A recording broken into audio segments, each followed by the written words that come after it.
네, 복된 주를 맞이하여 이 자리까지 나오신 모든 분들 진심으로 환영합니다.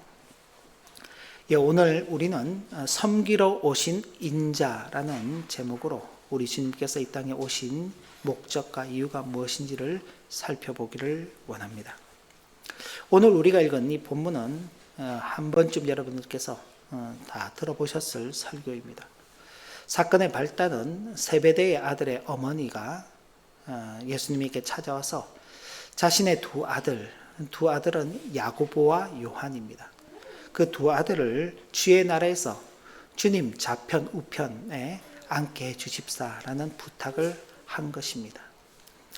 이 야고보와 요한은 주님의 제자 가운데서도 주님의 특별한 사랑을 받았던 제자들임에 분명합니다.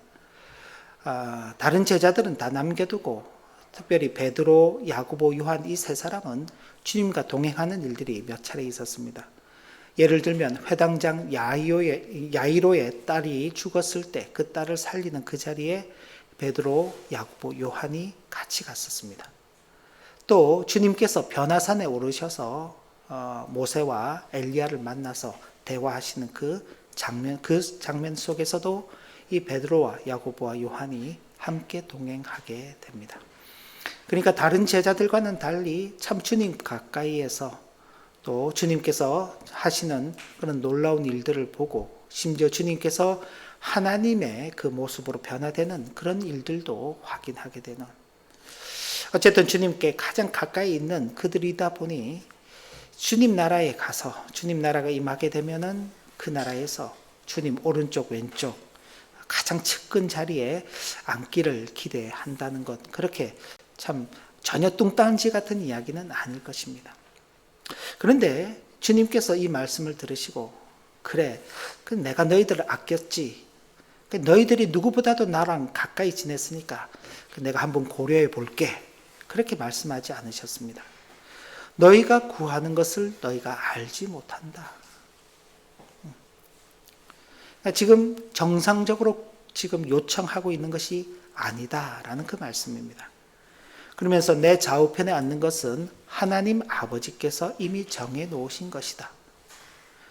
그 사람, 예비된 그 사람이 그 자리에 앉을 것이기 때문에 그건 내가 가타부타 말할 수 있는 성질이 아니다. 그러면서 그들이 헛된 야망으로 기대 이상의 것을 요구했으며 주님께서 말씀하신 천국 혹은 하나님 나라에 대한 헛된 환상을 가지고 있다는 것을 주님께서 지적하신 것입니다. 사실 제자들은 주님을 따름으로 모든 것을 버린 자들이었습니다. 베드로를 부르는 그 장면에서 보면 주님께서 베드로가 고깃배에서 고기를 잡고 있는 그 어부의 일을 하고 있을 때 베드로를 부르셨습니다. 베드로는 즉시로 배와 그물을 버려두고 예수님을 따랐다 그랬습니다. 그의 형제 안드레와 함께.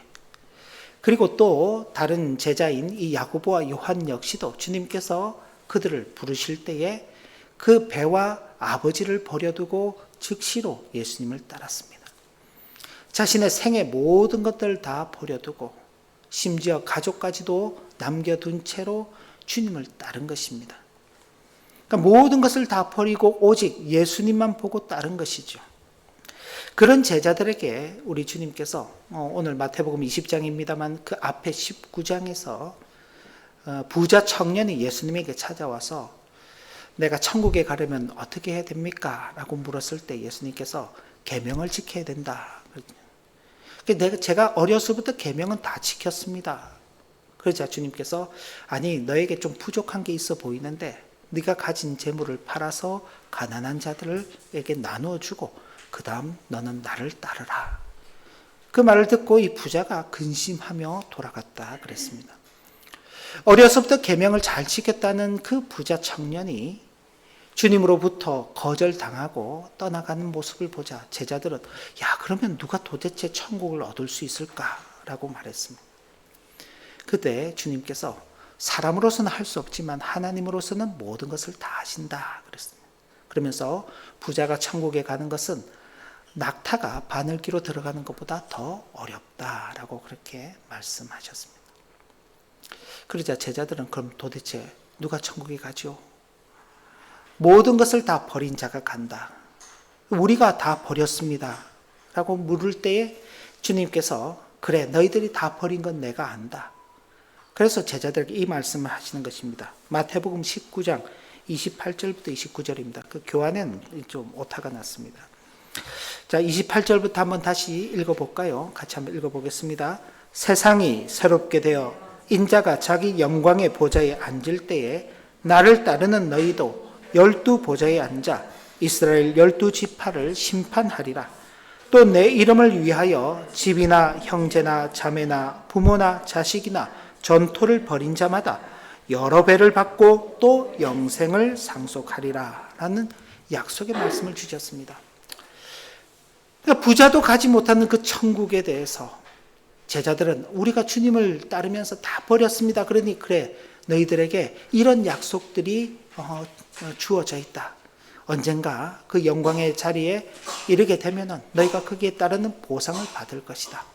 그러니까 그 생각을 하고 있으니까 이런 기대 속에 주님 앞에서 나가서 이 야고보와 요한이 그런 요청을 한 것입니다.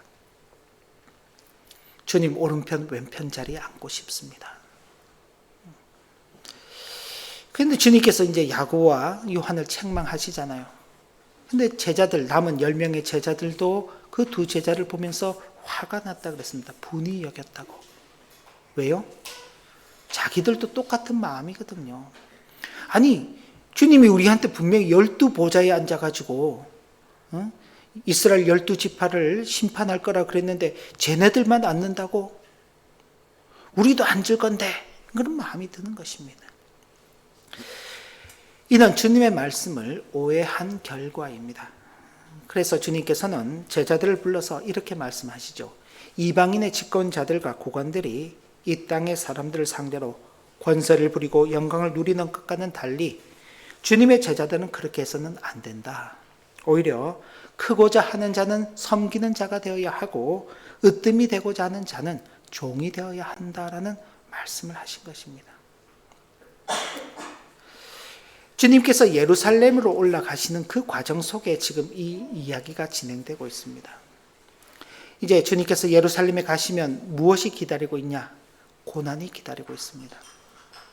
이 본문의 말씀 바로 앞부분에 있는 말씀이 주님께서 세 번째로 고난에 대한 말씀을 하신 내용입니다. 주님께서는 지금 예루살렘에 올라가시는데 고난받기 위해서 올라가십니다. 근데 제자들은 그런 주님을 보면서 이제 주님께서 예루살렘에 올라가시면은 메시아로서 그 영광의 자리에 앉게 되시겠구나 하는 그 생각을 하는 것입니다. 거듭거듭해서 말씀해 주시지만 주님의 고난이 무엇을 의미하는지 지금 제자들이 잘 모르는 것입니다. 처음에는 주님께서 고난 받으신다 그러니까 항변하였습니다. 대들었습니다. 베드로가 예수님, 그런 일은 절대 주님에게 미치지 못할 것입니다. 내가 막을 것입니다. 그런데 주님께서 두 번째 또 말씀하시는 거예요. 그러니까 이제 제자들이 근심하는 것입니다. 누가복음을 보면은 이 말씀을 깨닫지 못하고 묻기도 두려워하더라. 아이 설마 그런 일 없을 거야. 그러고는 아예 자기의 생각을 닫아버리는 것입니다. 예수님이 그런 말씀 하신 적도 없는 거야. 아예 생각을 안 하는 것이죠. 그러고는 자기 생각만 하는 것입니다. 이제 예수님이 예루살렘에 가시면 메시아시니까 이스라엘의 이 메시아 사상은 이스라엘이란 나라를 회복하는 사람입니다. 회복하는 어떤 존재. 그래서 다시 이전에 과거 다윗 솔로몬 시대에 가졌던 그 이스라엘의 그 영광, 독립적인 그런 어떤 그 주권을 회복하는 그 메시아를 기다리고 있는 것입니다. 그 사람이 누구더라도.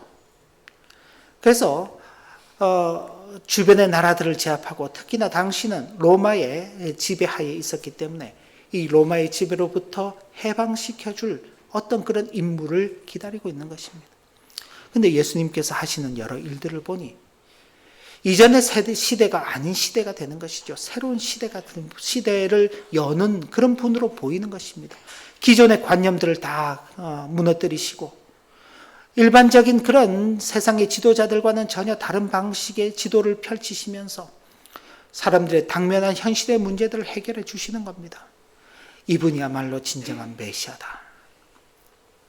근데 그 메시아이신 주님께서는 저들의 당면한 죄의 문제를 해결하시기 위해서 고난을 받으신다라고 말씀하는데 이들은 그 말씀을 이해하지 못했기 때문에 예수 그리스도의 그 죽음을 준비하는 일도 자신들이 그 죽음에 동참하게 되는 일도 준비하지 못한 채 그저 메시아로 인하여서 누리게 될 그 영광, 그리고 그 영광의 자리는 누구보다도 자신들이 주님 가까이서 보필해 왔으니까 우리가 한 자리씩 차지하게 될 것이라는 그런 생각을 한 것입니다.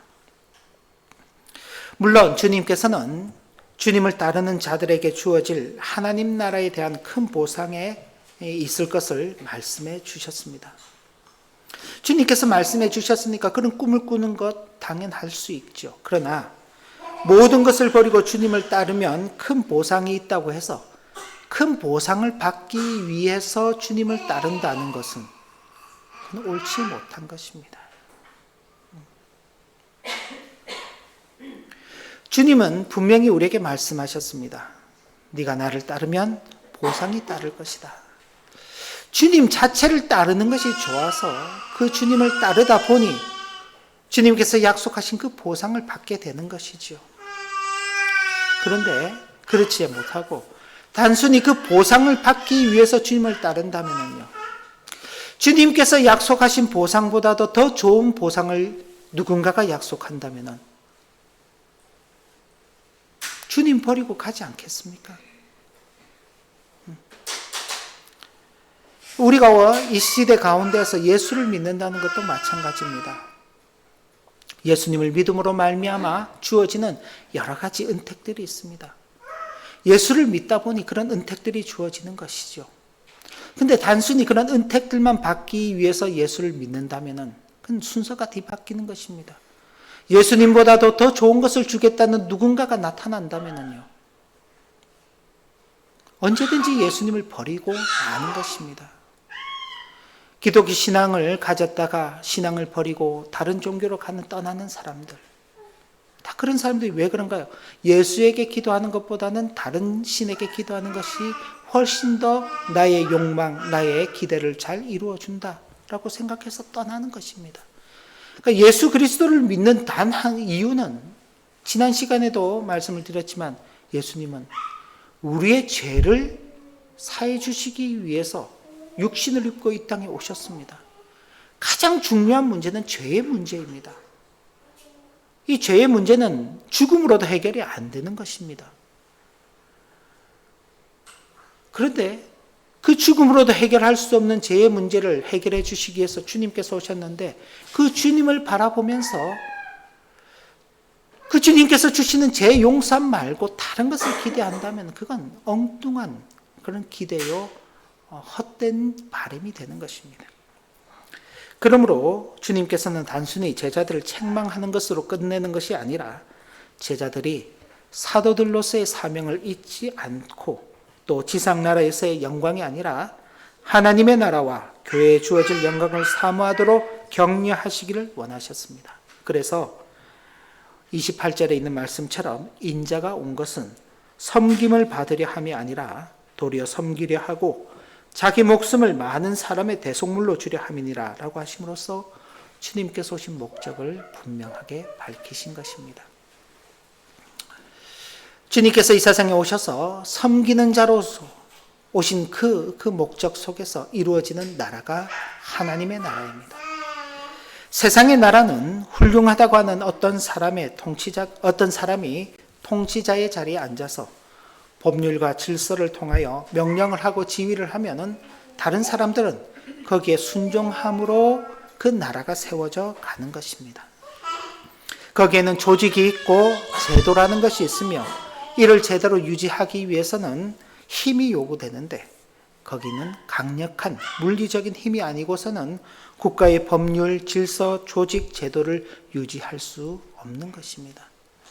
결국 이 세상은 아무리 훌륭하고 또 좋은 지도자가 나타난다 할지라도 결국은 물리적인 힘이 사용되는 것입니다.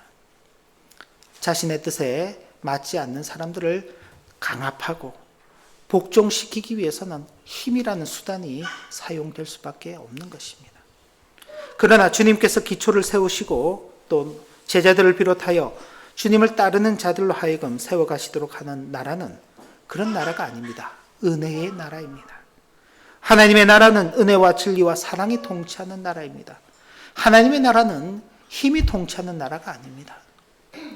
근데 제자들은 예수님께서 예루살렘에 가셔서 새로운 세상을 만드실 것인데 그 새로운 세상을 이 세상의 나라들과 마찬가지로 힘이 통치하는 나라로 생각한 것입니다.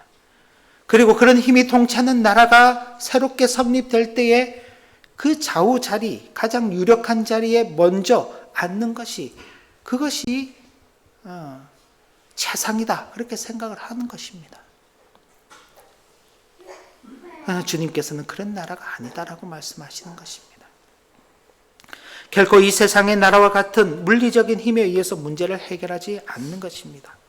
그래서 주님께서는 너희 중에 누구든지 크고자 하는 자는 너희를 섬기는 자가 되고 너희 중에 누구든지 으뜸이 되고자 하는 자는 너희의 종이 되어야 하리라 라고 말씀하는 것입니다. 섬기는 일을 잘 하지 못하면요 다스리는 일을 잘 하지 못합니다. 종의 일을 감당하지 못하게 되면요 주인의 일도 잘 하지 못하는 것입니다. 그런데 다들 다스리는 일만 하고 싶어하고 주인의 일만 하고 싶어합니다. 섬기는 자의 일은 하지 않고 종의 일은 하지 않으려고 하는 것이죠. 이 세상의 사람들이 다 그렇습니다. 아무리 좋고 훌륭한 지도자라고 할지라도 그 지도자의 자리에 앉기 전에는 다 종이 되고 섬기는 자가 되겠다고 하죠. 그러나 지도자의 자리에 앉게 되면은 이 세상의 통치의 특성상 그냥 섬기는 자로 종으로서 그 역할을 감당할 수 없는 것입니다. 물리적인 힘이라는 강제적 수단을 동원해서 자기의 의견에 반대되는 사람들을 굴복시키며 통치를 해 나갈 수밖에 없는 것입니다. 그러나 만약 그런 사람들이 섬기는 자로서 살아오고 종으로서의 그 역할들을 감당하는 중에 기회가 주어져서 다스리는 자가 되고 또 주인의 자리에 앉게 되었다면 그 하는 행동 자체가 다른 것입니다. 다스리는 자가 되기 위해서 섬기는 자가 되는 게 아닙니다. 주인이 되기 위해서 종의 자리에 있는 것이 아닙니다. 내가 언젠가는 주인이 한번 되고 말 거야. 내가 지금은 종의 신분에 있지만 언젠가는 주인이 되고 말 거야. 주인이 되고 나면 두고 보자.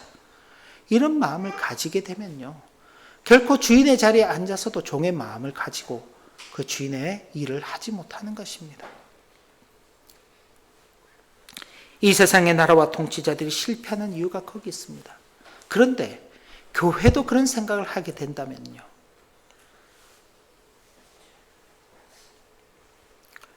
그 교회가 성공할 수 있을까요? 그 교회가 바로 세워져 나갈 수 있을까요? 그러니 주님께서 제자들이 그런 요구를 하셨을 때 너희는 너희가 구하는 것이 무엇인지를 알지 못한다. 얼마나 참 무의미하고 어리석은 요구를 한 것이냐. 하나님의 나라는 그런 나라로 세워지는 것이 아니다. 하나님의 나라는 그런 방식으로 세워지는 것이 아니다라고 말씀하는 것입니다.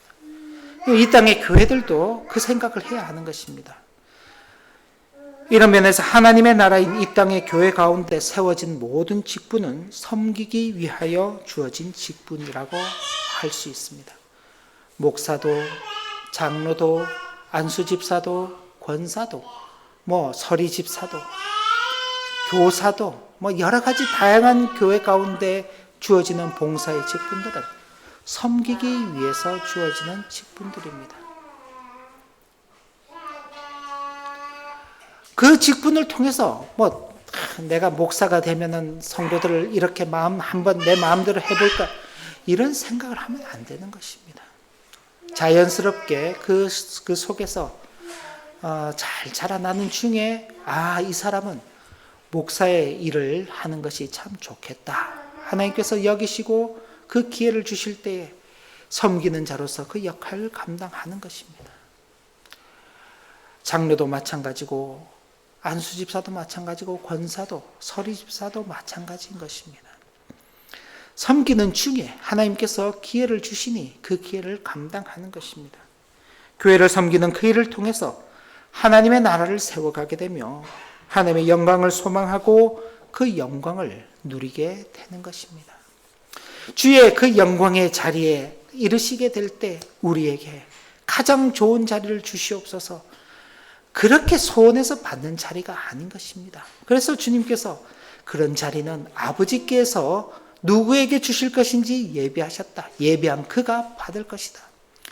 자리에 연연하는 것이 아닙니다. 어떤 기회에 연연하는 것이 아닙니다. 하나님께로부터 받은 그 기회를 잘 선용하게 된다면 그에게 하나님께서 적절한 때에 적절한 자리, 적절한 기회들을 베풀어 주실 것입니다. 우리에게 맡겨진 일들이 다를지라도 우리는 모두 하나님의 나라를 세워가는 일에 동일한 부르심을 받은 자들이라는 사실을 분명히 기억해야 할 것입니다. 저만이 아니라 교회는 제가 전에도 말씀을 드렸습니다만 목사가 있는 것이 중요한 것이 아닙니다. 교회는 성도들이 함께 모여 있어야 합니다. 성도들 중에는 믿음이 좋은 성도도 있을 수 있습니다. 믿음이 약한 성도가 있을 수 있습니다. 믿음이 좋은 성도만 있는다고 교회가 잘 세워지는 게 아닙니다. 믿음이 약한 성도들도 함께 있고 그 약한 성도들을 돌보는 과정을 통해서 믿음이 있는 성도들의 그 믿음이 더욱더 굳건해지는 것입니다. 그리고 믿음이 약한 성도들 역시 믿음 있는 성도들을 바라보며 자신의 믿음을 키워나가려고 하는 그 모습들 속에 성장하게 되는 것입니다. 성인 성도가 있어야 하는가 하면은 유아 같은 성도들도 있어야 하는 것입니다. 지금은 뭔지 모르고 저렇게 있지만은 조금만 시간이 지나면 이제 교회에서 한 자리를 차지하게 될 것입니다. 그리고 자기 역할들을 하게 될 것입니다. 앞서간 우리들이 모두가 동일한 부르심 아래 있다는 그 생각을 하고 자기의 일들을 잘 감당하게 될 때 모두가 다 뒤따르는 자들이 함께 그 걸음에 동참하게 되는 것입니다.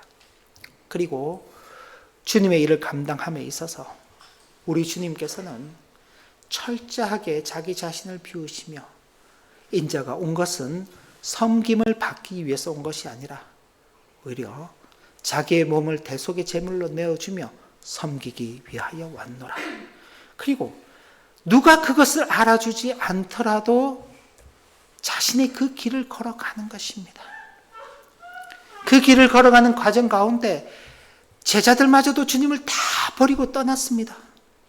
홀로 남겨져 있었습니다. 그러나 원망하지 않으셨습니다.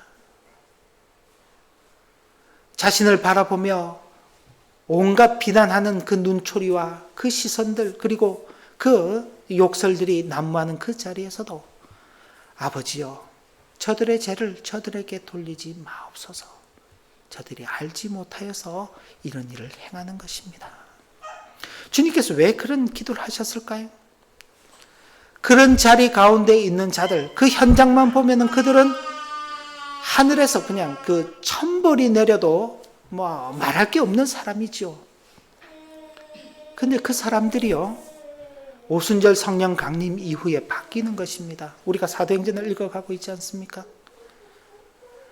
베드로가 설교할 때 너희가 하나님의 아들이신 예수 그리스도를 십자가에 못 박아 죽였다. 그러나 하나님께서 그를 다시 살리셨다.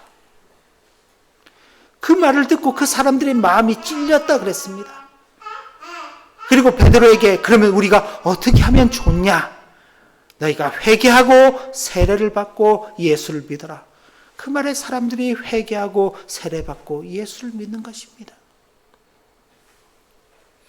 만약 주님께서 그 자리에서 아버지 하나님, 저들은 다 나를 죽이는 자들입니다. 천벌을 내려 주시옵소서라고 기도했다면요, 기회가 없는 것입니다. 그 사람들에게는 아니, 주님께서 오실 필요도 없죠. 지난 시간에도 말씀드렸던 것처럼 아담이 범죄했을 때 그냥 세상을 다 그냥 갈아엎으시고 새로운 존재를 만들어내시면은요, 되죠. 근데 그렇게 하지 않으시는 것입니다. 주님께서 그 길을 걸어가셨습니다. 섬기는 자로, 인자로 오신 그 주님께서. 근데 그 주님을 따른다면서 우리는요, 주어진 것 이상의 것을 기대한다는 건 안 되는 것이죠. 주어진 것 이상을 바라보기보다는 이미 주신 것들을 잘 사용해야 하겠습니다.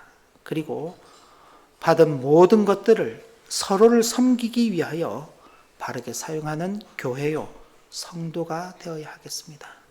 하나님께서 내게 주신 모든 것입니다. 그 모든 것들을 통해서 어떻게 하면은 다른 지체들을 섬기며 받은 기회를 선용하며 살 것인가를 잘 생각하고 우리 삶 속에서 실현하는 그런 참된 복을 누리는 우리 모두가 되시기를 주님의 이름으로 기원합니다.